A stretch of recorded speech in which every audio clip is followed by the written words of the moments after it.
Hey folks, welcome back to the DoItYourselfDad channel. Today we're going to be looking at some new products from Wasserstein. I think I'm pronouncing that right. I have some of their products here before. You've seen them. They make great little light fixtures for the Wyze cameras, and they sent me out their new ones, which are for the Wyze Outdoor. I've had a whole video on the Wyze Outdoor on the channel, but let's check out what they just sent us. So here's what they sent us out. It is the floodlight with charger, which is identical to the floodlight with charger that I had for the V2s. So this is just one setup for the V3, so it'll have a cleat that this guy can mount to the underside on. But some other really cool things they sent me was this solar panel. The solar panel should just charge that thing. Now these are wireless cameras, so they have a battery on board. So all you need is a panel to keep them up. This thing tends to last about a month with the way I use it, but if I put a panel in the sun, it should be pretty much indefinite. And then the other thing they sent me was a extra long power cord. Now the reason you'd want an extra long power cord and not just a regular USB on these is because these have a little waterproof seal on the back of it, and the cord has that same waterproof seal, so you can get in there and seal it off. But first, let's get this thing installed. So what we're gonna do is we're gonna install this thing real quick on the video, but if you need to know how to do this and do it safely, I have another video where we actually installed this unit. The install between one of these and one of these is exactly the same. So I've got a link for that down in the description below. If you need to know how to do it safely, please go over to that and make sure you do it right so you don't hurt yourself. Right now, let's get this sucker installed. So anytime you're messing around with electrical, we want to be safe.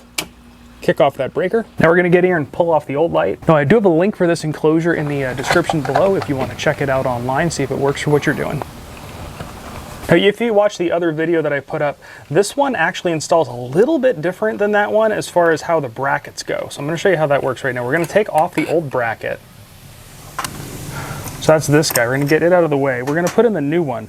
The new one actually has a stud that comes off of it, and then there's a sleeve that goes in. So it's a little bit different than a lot of the other ones I've seen.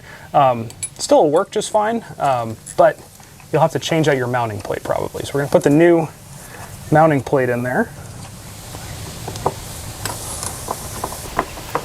Now the new mounting plate in there, we can remove the old gasket. If you can't get yours off, if it's kind of painted on there, it's not the end of the world. You can just leave it in place, put the other one over it, but removing it will help you get a better seal. And now we can actually hook up the wiring to our light. We're gonna hook up all our wires here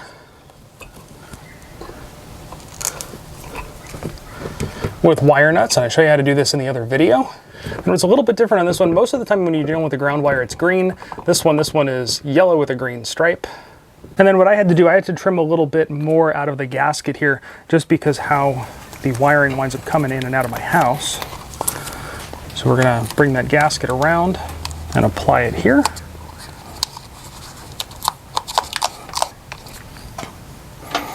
With that gasket in place now, you can kind of tuck all the wiring back into the hole.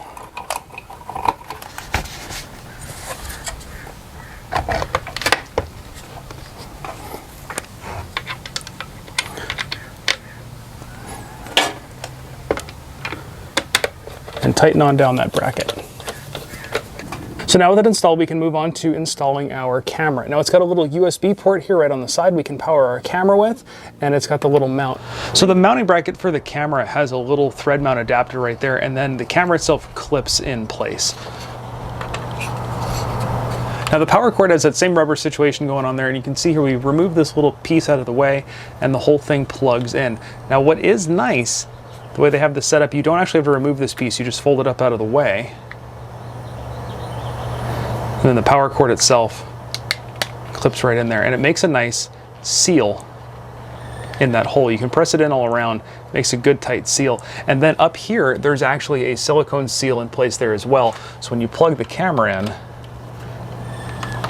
it actually sits. Now, I ran into this with the last one, so it's something to remember. You have to push it all the way in there. You think it's seated, but it's not. And the reason you think it's seated is because there is that seal, so push extra hard.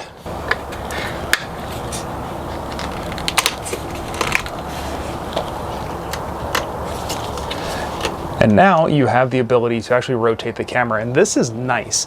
The last one, you didn't have a lot of range of motion, but this one, because you still have that little cleat, you can turn the thing and face it all the way towards your back gate or all the way straight out With the last one, you weren't able to give it as much of a turn with the housing that they had for the V2s. So that's a definite nice upgrade. Now with the other Wyze cams, because the camera was mounted upside down here, you would go into the app and actually flip the view of the camera right side up in the app. So when I went to go do that, it gave me this warning. And what the warning is that because of the way the motion detection works with this camera, you really need to have this thing pointed right side up. So you actually remove the camera from its base, it's magnetic, flip it around, and now the camera is right side up. But this brings me to one of the major issues with this camera and then also this whole setup is that if you're using this as a security camera, nothing is stopping somebody from coming along and walking off with your camera. It would be nice if this was an entire enclosure around it so somebody couldn't just come and yank this thing, but this is what we've got to work with. Now this thing's actually built like a tank. It's made out of aluminum, not plastic, so it's gonna hold up on the side of your house. The lights are really bright, almost too bright. I wound up actually turning these things and pointing them upwards later on so they wouldn't blind you when you walked up. Now here we have a little bit of footage of me coming down the side yard and getting caught by the camera. The motion sensor, I had actually turned on the light before the camera was even triggered, but you can see my neighbor's light kind of kicking on in the background over there.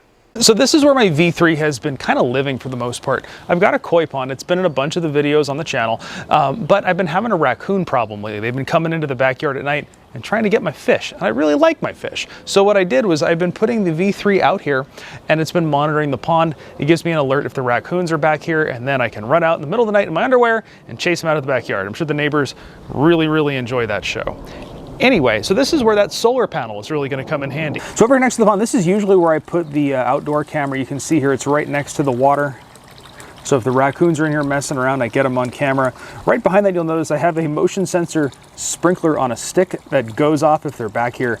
That puts on quite a show. What's nice with this thing is the power cord is pretty long. You can see I've got the power cord kind of laid on the ground. I haven't really permanently installed it, and I've got the panel sitting over there. So let's go take a look at that panel.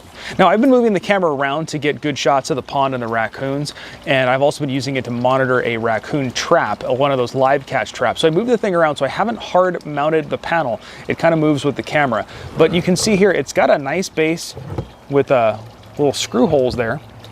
So you can mount this on top of a post in your backyard to get it to a good angle to the sun. Now you want this thing pointed vertical or more southern facing. Right now I have it pointed to the south, which is where most of my sun's coming from, which is why it's sitting at this angle.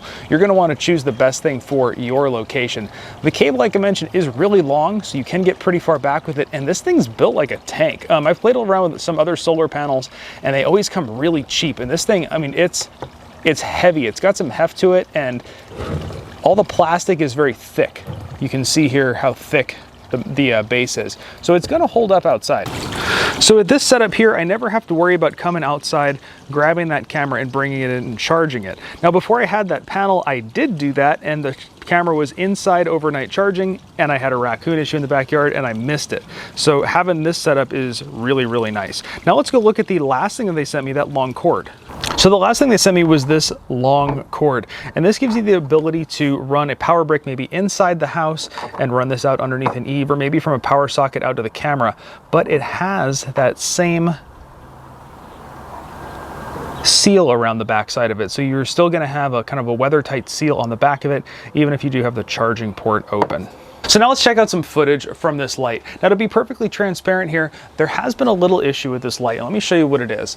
The motion sensor right here is not adjustable, so you can't point it up or down. It just gets everything. So if you're in a situation like I am, where you've got my side yard, my neighbor's side yard, they come down the side yard, it lights up. It also doesn't have a sensitivity trigger on it, so there's no way to turn down or up the sensitivity. So that's kind of a bummer. I had for a while actually put a little bit of electrical tape over the top of the sensor to prevent it from getting neighbors and just get things that are going on in my own side yard. So that's really the only bummer. I wish they made it a little bit more aimable. So hey, I hope this video helped you out. If you'd like to see more things on the Wyze products and other security camera products, I've got a bunch of stuff linked down below, but check out the whole channel. We've got a lot of cool DIY stuff.